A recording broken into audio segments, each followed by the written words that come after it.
Hello everyone, and welcome to today's webinar from Trendline Interactive and CertainSource.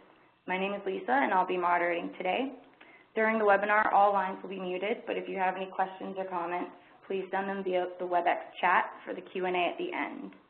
Today, we're very excited to present the results of Trendline Interactive's 2014 survey of B2C marketers of their acquisition practices and attitudes. Our first speaker is Morgan Stewart, who is the CEO of Trendline Interactive and a well-known industry thought leader. He focuses on how consumer behavior affects marketing, working with major B2C marketers nationwide. Second is Jason Simon, CEO of Ada Consults and Head of Sales for CertainSource. An industry veteran from Epsilon and Daytrend and Strongview, Jason worked to help launch CertainSource's customer acquisition management platform.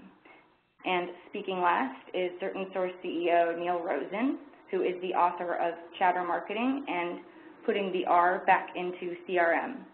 Neil guides CertainSource in providing omnichannel customer acquisition and engagement solutions for some of the world's biggest B2C brands. And now we can welcome Morgan. Well, thank you very much, Lisa. I'm excited to be here and be able to share some of the things that we have learned over the past several months working on this project. To get started, I wanted to really start with, what are the basic questions that we went into this research asking ourselves. And to set the stage a little bit, there's a certain, sometimes especially in circles that are related to email or certain types of online marketing, acquisition can seem like a little bit of a dirty word, really because of some historical issues that marketers have been stung by. And so we really wanted to dig into questions around what are the current attitudes towards acquisition. Does some of that stigma still exist? What are the concerns that marketers have? And then really start getting into the meat of what channels are marketers using, which tactics are they using, and which ones are they seeing as the most successful in their marketing efforts. Next were questions around how marketers are measuring the effectiveness of their acquisition efforts and what they saw as the keys to success. And last but not least, we wanted to look at what tools marketers were using and what they wanted in tools, specifically in terms of acquisition platforms, to help them in their acquisition efforts. So with that as sort of the backdrop, what I'm going to do is go ahead and walk through these questions and show some of the results that we saw, and hopefully glean some insights that everybody can take away, take back to their organizations and use them to become better at acquisition marketing. So to start, from an attitude perspective, one of the things that really jumped out was that only 34% of the marketers that we surveyed said that they were currently satisfied with their marketing efforts. This is a classic kind of a 5-point scale. And people who said either they gave themselves either a 4 or 5 in terms of being satisfied with their current efforts, 34% said yes. There were a lot of people who fell in the middle, kind of wishy-washy, and then almost an equal number who said that they were dissatisfied with their efforts. As we got, and we'll get into that a little bit more because that became a very key aspect of evaluating the results, as well as kind of what level of priority marketers put on acquisition relative to other marketing initiatives that they were managing. 48% of marketers said that they have concerns about the potential for negative consequences of paid acquisition tactics. So this idea of a stigma still does exist. There still are sort of these lingering concerns that are out there. There are challenges, there are problems, and marketers by and large are aware of many of those challenges and issues. Particularly as they come from impacting things like online reputation, email reputation, deliverability issues. Some of these lingering issues that can be sort of the downside of using third parties to do acquisition or help with acquisition. And then 29% of marketers said that they had never used a third-party vendor to assist in their acquisition efforts. And that becomes really key when we start to look at what people are saying that they're having success with, and really leads to one of the key findings of this study. So with that, we have to ask ourselves, is there a fundamental flaw? Are the problems or sort of the downsides or the challenges associated with customer acquisition, are they going to pose such problems that people stay away, or maybe don't take full advantage of some of the tools and the tactics and the channels that are available to them? And what I will say is that as we looked at this in a little bit more depth, this is a comparison in terms of this idea of satisfied, or marketers satisfied with their efforts, looking at the sum total of respondents, so 280 people took the survey, versus those respondents who said that acquisition was in fact a high priority. It was prioritized over most other marketing initiatives within their organization. And what you see here is a very different curve associated with these response patterns. For people who said that acquisition was a high priority, they're kind of more on both extremes. So you'll notice that they're more likely to say that they're satisfied or very satisfied. They're also more likely to say that they're unsatisfied or very unsatisfied. So we looked at that and we said, okay, so there's an extreme. People kind of become sort of bimodal in their attitude towards their efforts when it becomes a high priority, which, if you think about it, makes a lot of sense. People are either going to be very bullish on what they're doing, they're seeing success, or they're going to become critical of their efforts if that is in fact one of their highest priorities. This idea of satisfaction and the priority that people placed on acquisition within their marketing sphere became a critical element for us looking at the data and filtering out things like which channels were people finding the most successful. We looked at it and we said, those marketers that place a high priority and say that they're satisfied with what they're doing, we are going to, and they're evaluating the results, we're going to look at their input in terms of the channels that are working with a little bit more weight. And say they're seeing some success or appear to be seeing some success, and it's important to them, they're looking at it, so therefore let's take a look at what those people are doing that's different from the general response population here.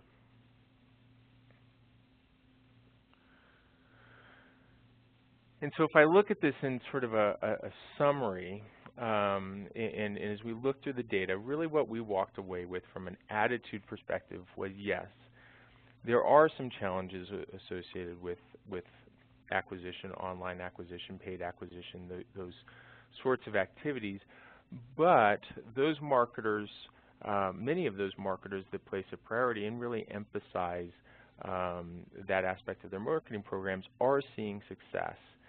And so the question becomes, or some of the things that they're struggling with are, one, how do we do acquisition, online acquisition safely? How do we avoid some of the potential challenges? And then how do we optimize our efforts going forward? And in addition to that, kind of layering on, I think the key takeaways that we have as we look through the results here are that those marketers that are the most focused or the most satisfied, they are using some third-party vendors, and they see that as a critical component to their success in doing acquisition or customer acquisition. Second, and this is going to play out as I continue to share some of the data, is to keep in mind that it's a marathon. There's a lot of people who, or companies, or there are those companies that kind of promise the quick results, and the reality is what we see is that those marketers that are having the most success are the ones who are the most likely to be analyzing their data at a deep level. They're asking some of the hardest questions and have some of the most transparent relationships with the third-party vendors that they're working with. And frankly, they are analyzing performance over time.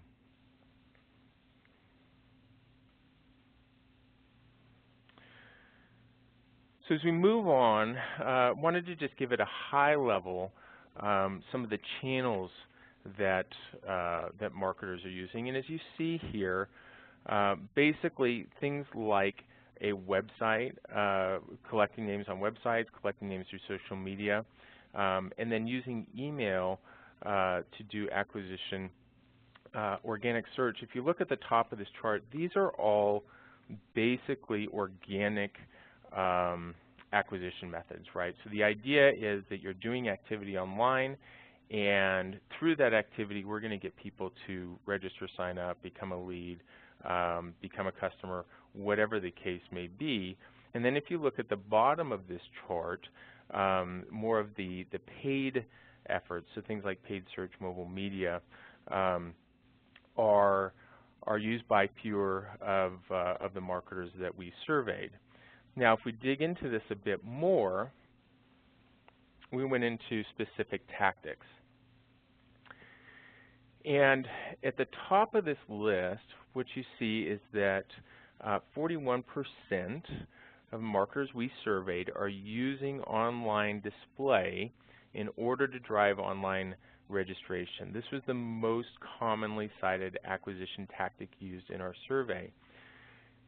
The really interesting thing here is that when you compare sort of the general population, and this is looking at everybody who responded, and you look at those marketers who are saying that they're really satisfied with their efforts,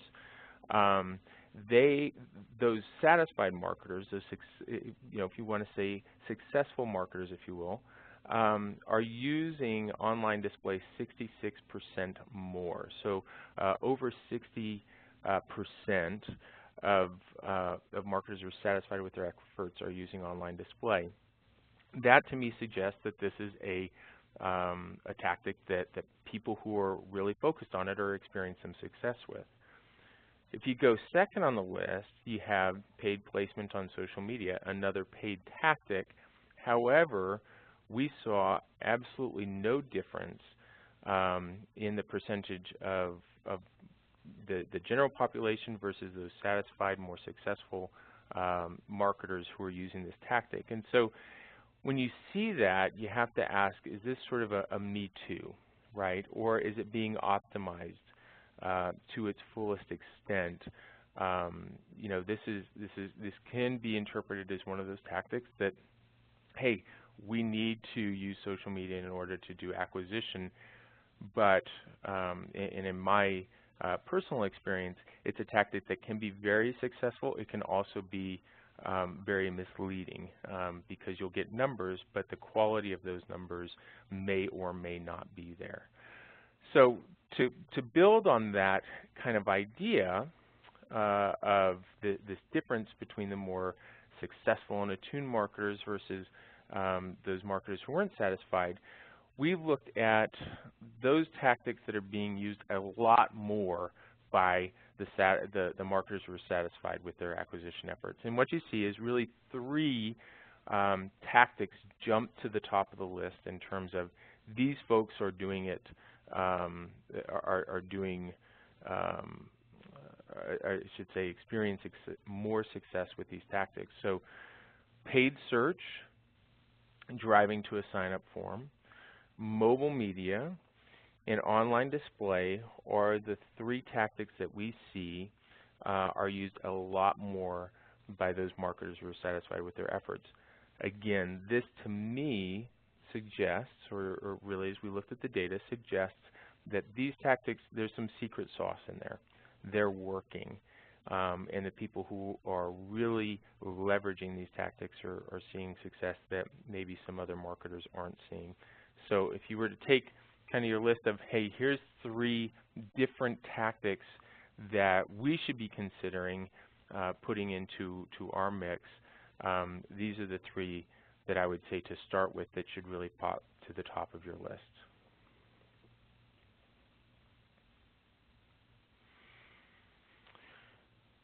Next, we get into the question of effectiveness, and basically how do people look at, how do they measure the effectiveness of their acquisition efforts. Now, the thing that it's encouraging, and we have done research on the topic of acquisition in the past, and the thing that really jumped out here was the percentage of marketers, and this is the folks who say this is the #1 tactic. So 22% of the people we surveyed said overall ROI is the #1 thing that we look at to gauge the effectiveness of our acquisition efforts.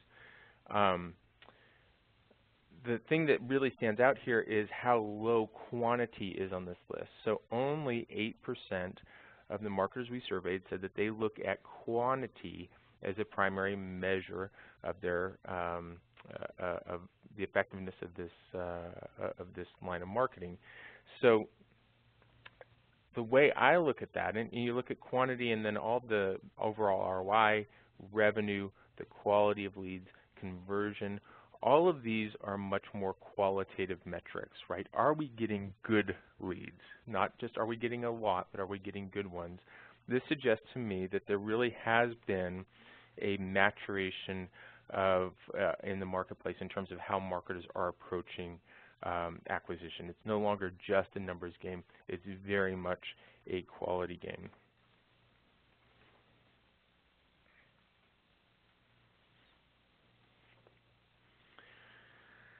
Then we look at, go a little bit deeper here into how marketers are measuring the effectiveness of their acquisition efforts.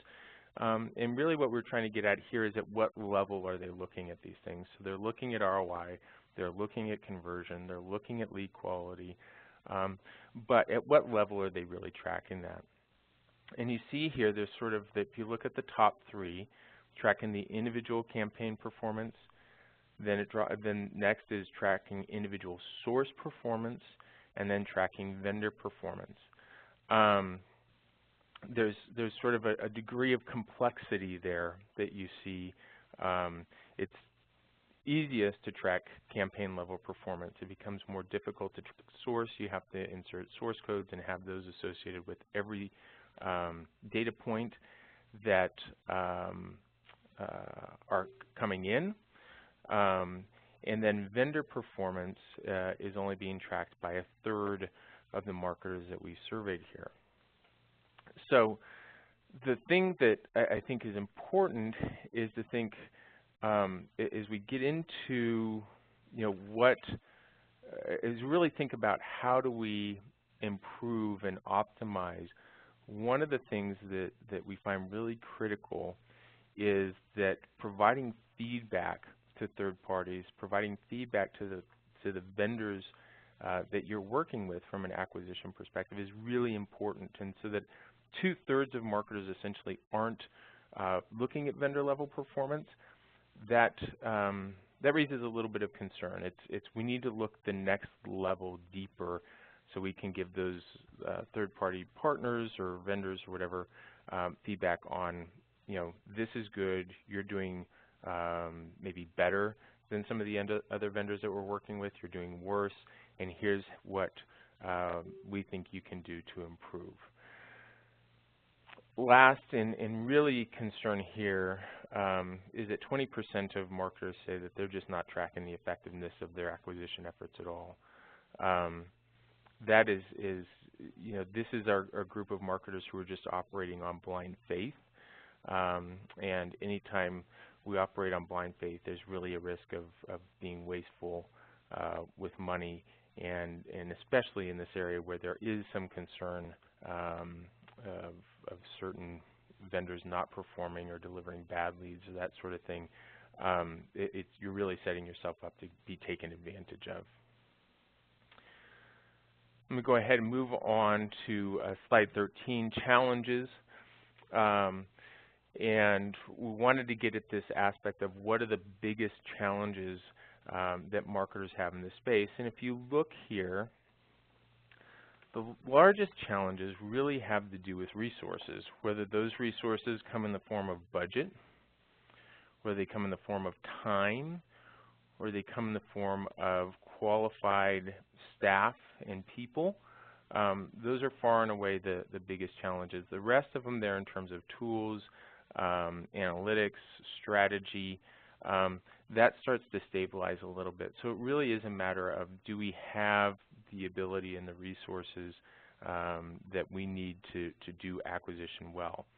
Can we evaluate? Do we have the time, money, and people to evaluate the effectiveness of what we're doing, to set up the right strategies, to provide feedback to those vendors? And one thing that I think is important here, again, just from some of the lessons that me and my team have learned in this space,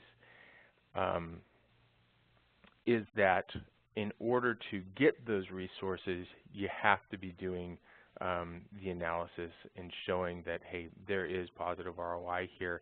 And as long as we've kind of got to philosophy, as long as I'm paying you back more than you pay me to provide a service, then you're going to figure out ways to get more money, right? So it costs money to make money, and demonstrating that success allows you to get those resources much of the time. Not always, but much of the time, and that really becomes the game in terms of balancing, I can show that I've got success through the analytics, and then I'm going to get the resources that I need to continue to do more of the same.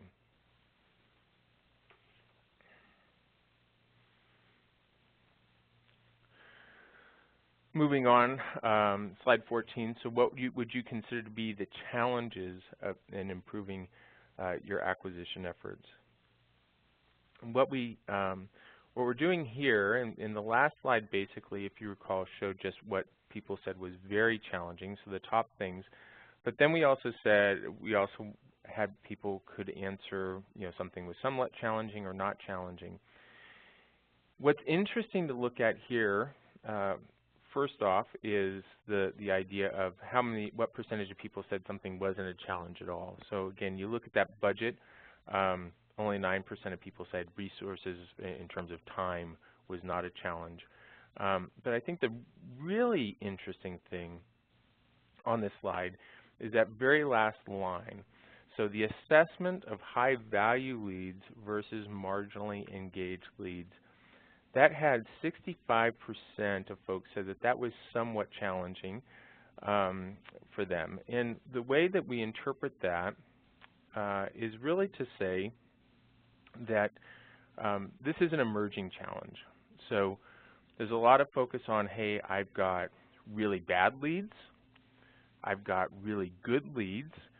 Those two extremes, quite frankly, are a little bit easier to identify than all of that mud in the middle. And these types of leads are folks who may be engaged, but they're not doing what it is ultimately that we want them to do. They're not converting. This is really the area that long-term nurturing comes in, and we want to take these folks, say, hey, how do we identify little beacons that say they're interested, they're just not interested now, and how do we move them on? Because we do want those leads in the long term. It's just that we're going to have to work a little bit harder, and that is an area that we see is really being important in the next wave of maturation of the acquisition space. And I thought it was really summed up well. One of the survey respondents wrote in a quote that I thought captured this, which is, he said, we can identify the good leads, we can identify the bad leads, but finding those in the middle is very challenging.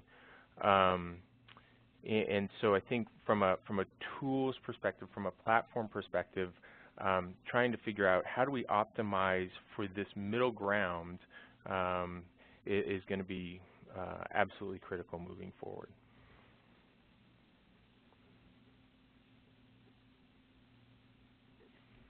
Moving on to slide 15.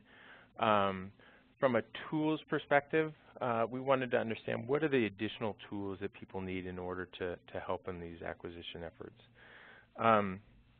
At the top of the list, and the way that this chart is set up, is you have the must-haves. We've ranked this by the percentage of people who said that they must have this in an acquisition platform or acquisition tool set. At the top of that list, you see ongoing optimization for high-value leads. So I need to get in the quick hits. I need to be able to identify those leads that are going to convert quickly and be of high value. And almost nobody said that they don't need that, right? That's clearly the top priority. Then you get into looking at analytics. And if you look at the fact that both quality and quantity of data analytics or quality and quantity-oriented data analytics are seen as must-haves, clearly any platform that's worth its salt is going to put a lot of emphasis on that aspect. One of the things that we were particularly interested in going into this was this idea of data cleansing and lead validation. So to the ability to weed out the bad stuff, to keep marketers, if you will, out of trouble with problematic leads or things that could be damaging to a reputation. And so we asked that in two ways. One is that data cleansing and lead validation right there in the middle. And then we also asked about employees' rigid performance and risk standards for all vendors. So the idea there being, should a platform basically pre-vet or pre-qualify certain third-party vendors so that the end user knows that they're working with quality, trusted, vetted partners? And you get a very mixed response there. You see 25% say that they don't need it at all, 26% say that it's a must-have. And so the way that we looked at that, and again, just based on some experience and talking with marketers in the space, is saying that that's a nice to have in terms of you've got to have these capabilities. However, any platform that is assisting in acquisition needs to offer a certain degree of flexibility to allow people to try new companies. We need to be able to try new tactics, new exercises, new vendors, and so we don't want to be constrained, because part of what allows us to do good in acquisition is to be a first mover on a new idea or a new concept. So it's good to have it, allow us to vet folks, but also allow us to work quote unquote off list, and something that I think is going to be critical going forward. So to summarize, I basically want to hit on three big things. One is that yes, there are concerns around potential challenges associated with acquisition. However, marketers who are putting the effort in and really evaluating their results are seeing success, and that tells, and they're doing that by looking at things like the quality of the leads that they're getting. You have to basically roll up your sleeves and do some hard work. You need to work with your vendors by providing them feedback in terms of the quality of leads that they're providing, and hold them accountable to giving you good quality leads. If you do that, you have a kind of an ongoing optimization mindset, then the likelihood that you're going to see considerable success in your online acquisition efforts goes up considerably. And last is really leading into the rest of the presentation is that tool sets that help in vetting third-party vendors but don't constrain you to a predefined set is really what marketers are looking for, and I think marketers are just going to see success here are going to be adopting in the future, as well as those tools that allow you to do deep analysis on the quality of the leads that are being delivered. So with that, I am going to hand it over to Jason. Thanks, Morgan. What a great job. Thanks for all the insight and information you were able to provide. Obviously, there's a lot of effort that went into that and really getting an understanding of what's happening inside of the mindset of somebody handling acquisition. So I appreciate the effort from you and Trendline. For those that are following along on the presentations that were deployed via email about 10 minutes ago, we're now going to be moving on to slide 17. This is Jason Simon. I'm working very closely with CEO Neil Rosen of CertainSource, leading up the sales effort for our organization. And I'm going to take just a few minutes to talk to you about what we're doing at CertainSource to sort of help take some of the information gleaned from the research that Trendline Interactive did and turn it into an actionable product and tool set that can be used by those of us in the marketplace that are involved with acquisition efforts. I'm on slide 17, and we're going to talk initially about the acquisition dilemma. In today's competitive marketplace, as you all know, more and more pressure is being put on marketers to grow revenues from their email files. And while the need to grow revenue increases, we are seeing trends, as we've just seen, in the way that house files are performing when it comes to some raw numbers. For example, we know that email lists are withering at a rate of about 25% a year. Yet many marketers are risk adverse to bringing in new names to the file and may not be taking full advantage of the many avenues available to them to actually grow their lists. Why is this?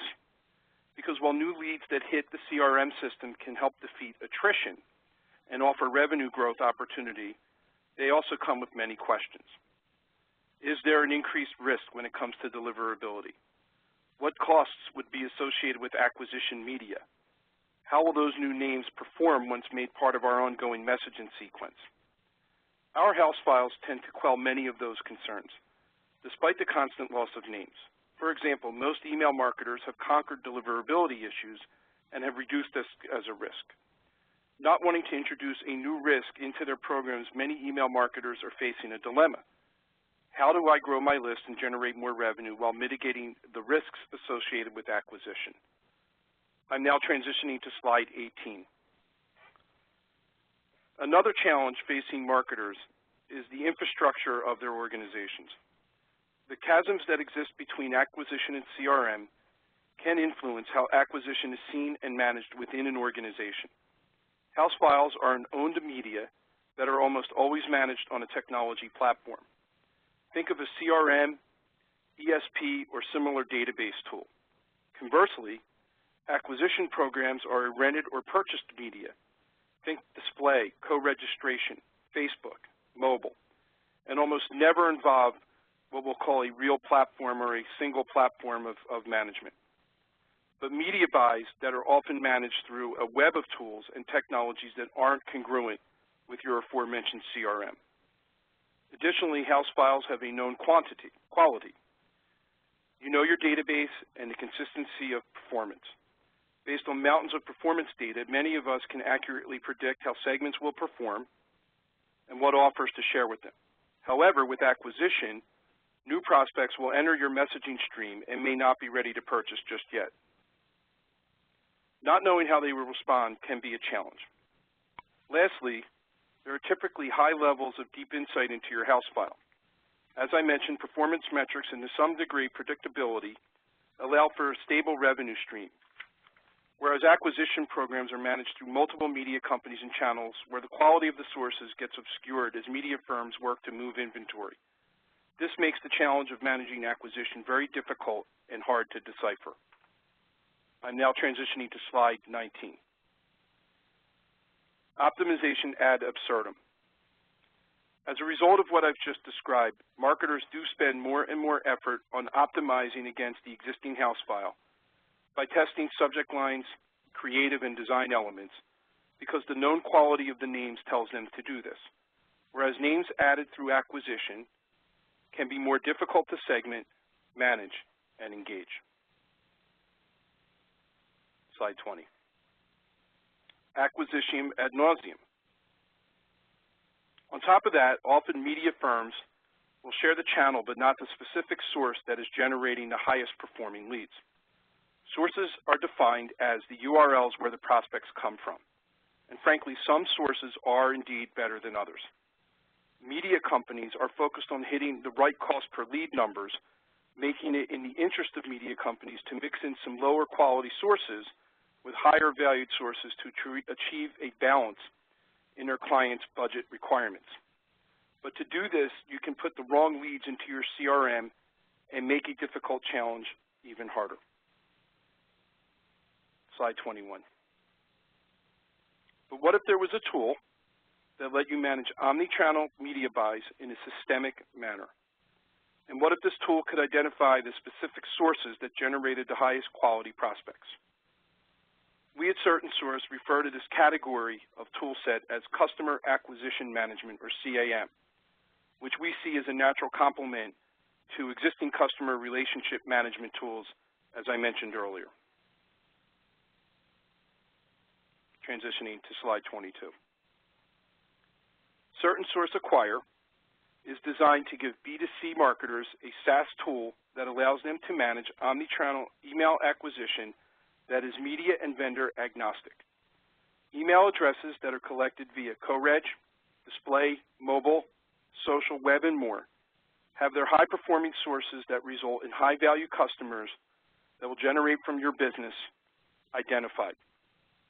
CertainSource Acquire will help manage how your media budget is being spent and bring in better prospects to your database to offset the natural attrition your house file is experiencing. I'm on slide 23. CertainSource Acquire can tag and track leads from their source level. It can identify both high-performing and low-performing sources that can allow you to increase or decrease your media spend allocation based on their value to your business. In addition, CertainSource Acquire can automatically shut down non-compliant or risky sources, mitigating the risk factor I spoke of earlier. CertainSource Acquire provides deep analysis of the quality of the lead based on the sources that are generating the names.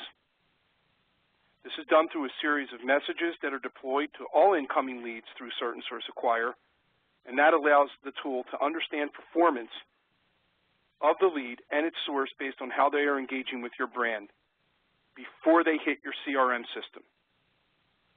All of this helps ensure that customers added to your database are deeply engaged with your brand and will be welcome additions to the house file that can and will, while also helping you manage and spend your media budget wisely. In a moment, I'm going to pass the ball to CertainSource CEO Neil Rosen, who will walk us through several case studies that illustrate the impact that CertainSource Acquire has had for a number of clients. Neil, are you ready to walk us through some of the success stories that we have? Oh, I sure am, and thanks, Jason and Morgan. Really great information. Survey gave us tremendous insight. And let me take a couple of minutes and take you through. I'm waiting for the slide to change here. It takes a few seconds to get that done. And again, for any of you who are following on your own, I think we're going to slide 24 now. I apologize for the inability of some of you to see it online.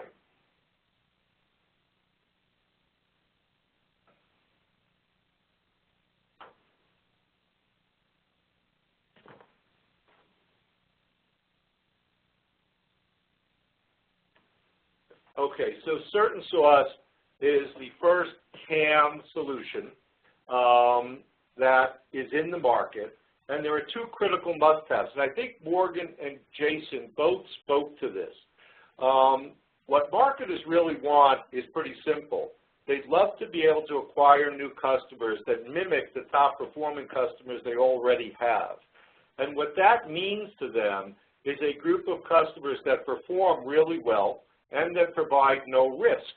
So they're able to email and work with CRM programs with them without worrying about their online reputation, without worrying about inbox delivery, and be able to maximize the performance. We talk to this as cloning, being able to take a customer's CRM database, identify top-performing customers on that database, and clone them. And how do we clone them? We clone them by looking at sources, by looking at all the different individual sources out there on the Internet. Think of it as the zip codes of the Internet. People who are like the customers you currently have and like your top performing customers are hanging out on the same websites, on the same pages, online. If you identify where those people are hanging out with your current customers, by marketing to them, you build your list without risk because they're like the customers you already have who are no risk, and you build them to maximize your performance. They're going to perform like the best ones you have.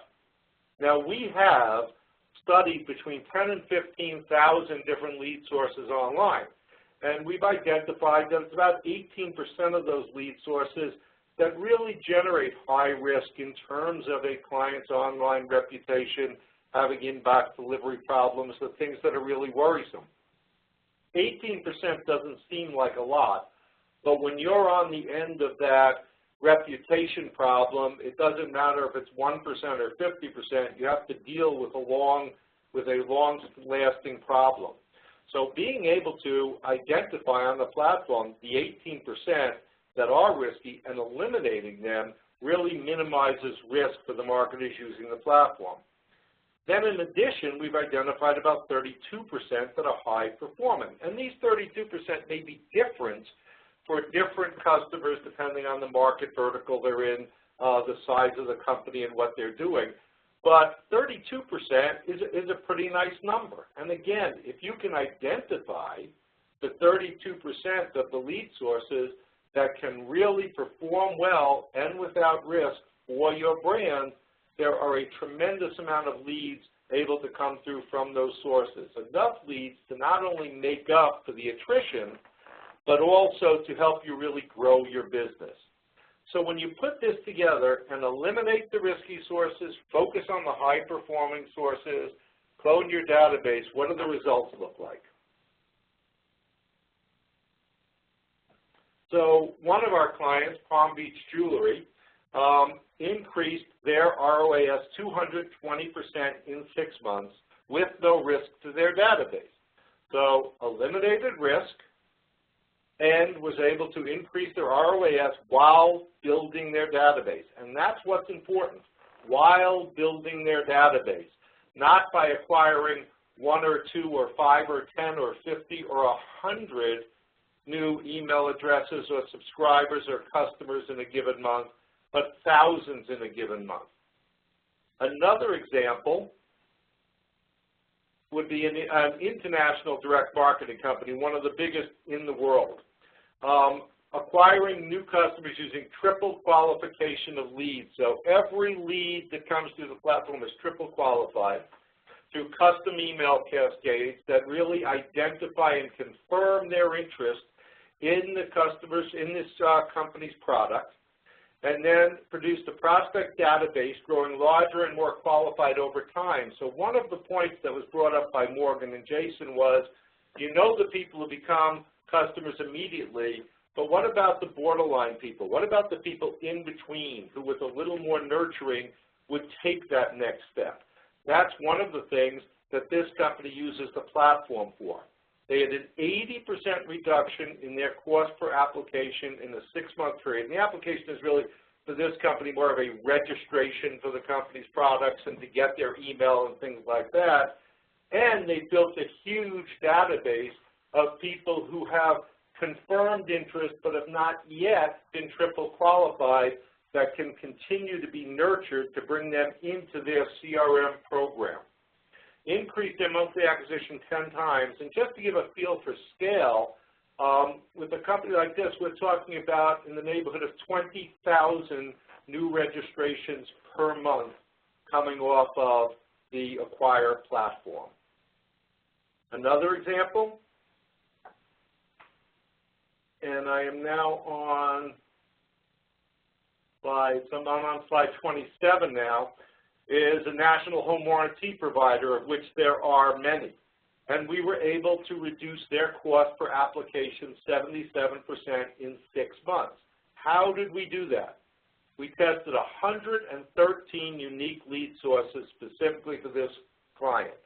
Co-reg, mobile, social, display, And out of 113, identified 25. So you look at 20%, 22% that we identified as lead sources that could be low risk and high performance for this company. Eliminated all the high risk, and we reduced the CPA below their original target of what they were trying to achieve online, and were able to steadily continue that program for this company.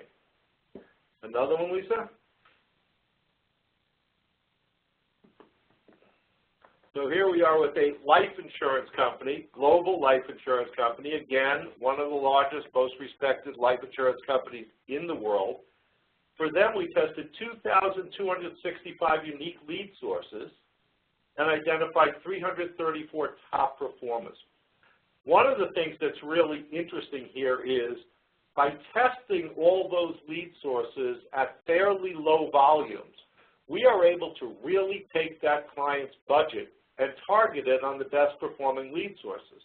So you're testing a ton of lead sources, and as some of them show to be real top performers, more and more budget is moved into that direction. So eventually, out of 2,200 lead sources, 80% or so of the budget is being spent on the 334 top performers. Why not 100%? Because 20% of the budget remains to continually be testing new sources to identify additional ones to fall into that range with the 334 and be able to continue to scale and build the program. CPL reduced 18%, conversions increased 70%, complaints reduced 75%. And complaints really sit in the backbone of reputation problems that people have. And the differences in complaints coming from specific lead sources varies tremendously. So identifying lead sources that tend to have people who are complaining, probably because they don't match your top performing customer profile, not that they're bad people, but just advertising in the wrong places. By doing that, you're able to eliminate the complainers, the reputation problems, the inbox delivery problems, and safely grow your list with new customers and sign-ups and registrations and subscribers who perform just like the top performing customers on your email list in your CRM program prior to your starting in a real acquisition program. Another one is another multinational luxury skincare and cosmetics company. So all of the companies that we're talking about here are companies that are multinational, that are household brands that you know the name of, that spend a lot of money on customer acquisition, which for them creates a tremendous amount of opportunity and a tremendous amount of risk. For this company, tested 45 unique lead sources. Why only 45? Because it's a much more targeted audience. And so we're able, using our archives of over 10,000 lead sources, to identify lead sources that are most likely to perform well for them right out of the gate. And out of those 45, we were able to find that 27 actually performed very well. We eliminated 18 poor performing lead sources. And in fact, they had no risky lead sources in the original tests and what we ran for them based on our able to use our database to match the sources that were most likely to be successful for them. Again, using this process, exceeded the target conversion rate and increased conversions 367% in just a 3-month period of time, and managed to maintain ongoing customer acquisition at that level after we were there after 3 months. The platform gives you the ability to really have transparency into the lead sources, see which are performing best, which aren't, and automates the process of turning off lead sources that are risky or threatening to the brand, and creating the ability to increase the volume throttles for those lead sources that are both not risky and performing best. And Lisa, I believe that was last. If there's another one, take me there. Nope. So now we are ready to answer questions. Morgan, Jason, myself. Lisa? Yes. So, yeah, thank you, Morgan, Jason, and Neil. During the webinar, you've been submitting questions, so now we're going to pose several of those now. I will be asking the question and direct it to one of our speakers. So to start, this one's for Morgan. It says, where do you think co-registration figures fall into the overall acquisition mix now, and how has the reputation of co-reg changed over the years? Yeah, no, we did take a look at co-registration in the survey, and we also have looked at that in the past. And you know, co-registration is one of those tactics that has been, you know, had some pain points in the past. But I think that there has been a few vendors and companies like CertainSource definitely helping sort through those vendors who have emerged who are doing co-registration well, and I think a lot of it has to do with the types of partnerships, how the co-registration opportunity is presented, that sort of thing. But it's still one of the riskier tactics, but if you get in with the right partner, and if you have the right relationship and you're measuring that, getting the feedback to your vendor, it can be incredibly successful. I know that in some of the programs that I've worked on personally, that some of our co-registration partners are delivering the highest quality leads at some of the lowest cost. But it's one where you definitely have to be paying attention. You do not want to be asleep at the wheel when you go into a co-registration relationship. Awesome. Thank you for that answer, Morgan. The next one we have is for Jason. Says, sounds like you're advising people to use a tool under their media buys. What is the relation of the tool to the individual media buys? Thanks for the question. Yes, we're out in market talking to a number of companies that are, of course, doing a variety of omni-channel acquisition programs. CertainSource Acquire was designed to be both vendor agnostic as well as channel agnostic, so that if a client is running, let's say, a co-reg or a display acquisition program through a media partner, we are able to integrate and implement the use of CertainSource Acquire with those partners that the brand may already be working with. And what this enables the brand to do then is take advantage of the tool set that we offer in CertainSource Acquire, which includes not only our initial risk mitigation process that I spoke about earlier, but as well as our Cascade program, which is designed to create that engagement process.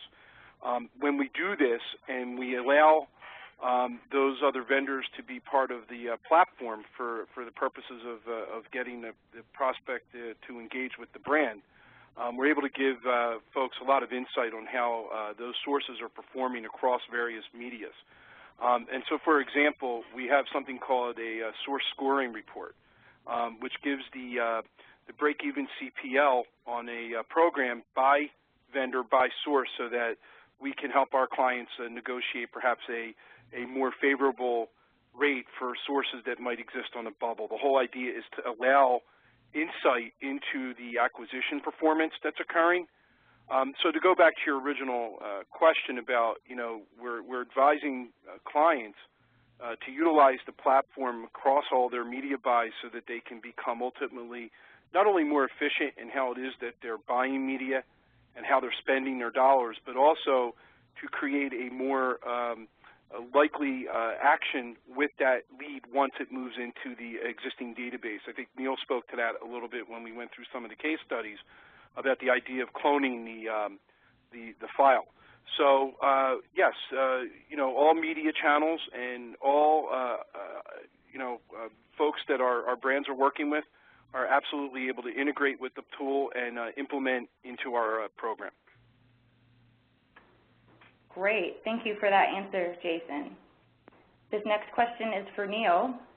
It says, you said that risk trumps performance, but wouldn't getting great leads trump risk? Well, It doesn't do you any good to get great leads if you can't get your email through to the inbox, because those leads will not be seeing your emails and they will therefore not be performing. So if you are able to have a great reputation and consistently be delivering into the inbox, and you have really good leads, that trumps everything. And especially in today's environment with the ISPs and what they're doing, they are looking for brands to build their lists in the proper way with people who really want to be engaged. In most cases, you're going to find that great leads mean great performance. But there are actually some cases where there are lead sources that provide some really great leads but create enough risk where it really isn't worth it, again, because you're going to create those reputation or inbox delivery problems that are incredibly difficult to solve. Interesting. Thanks for that answer, Neil. This last question that we have time for is for Morgan, and it says, it looks like paid search was the most popular acquisition tool, driving people from that to a registration page. Why do you think that is rated so highly? Well, yeah, and to clarify, it was the tactic that was used the most, I guess that where the gap was the biggest between those marketers that were really happy with their acquisition efforts and those who were not.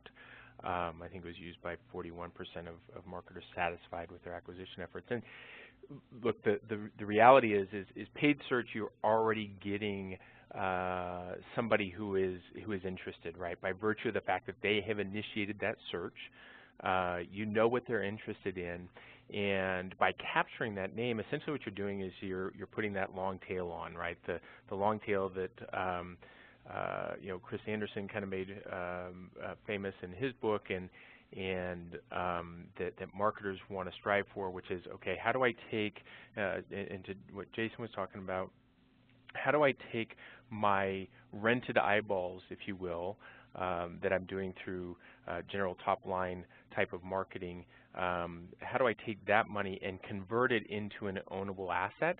And that combination of paid search followed on by a registration page does that very, very well. And it really kind of gives you the best of both worlds. It's somebody who's saying, hey, I'm interested in this now, and then, you know, we all have that time where we're interested in something, but maybe we're not quite we're not ready to pull the trigger yet. By capturing that, turning into a lead, and then nurturing over time, you just make sure that you're top of mind and hopefully getting your messages in front of that consumer when they are actually ready to pull the trigger. And so I think that's why we're seeing success. And I know, again, in my experience, had a lot of success with that tactic myself. Very nice. Well, thank you, Morgan, for that answer. So with that, that's all the time we have for questions. But if you have any additional questions, you can send them to me at the email address on your screen, and I will have one of our guest speakers get back to you directly. I will also be sending a copy of the webinar recording as well as a copy of the Trendline Interactive report. So with that, thank you everyone for joining, and thank you for your time today.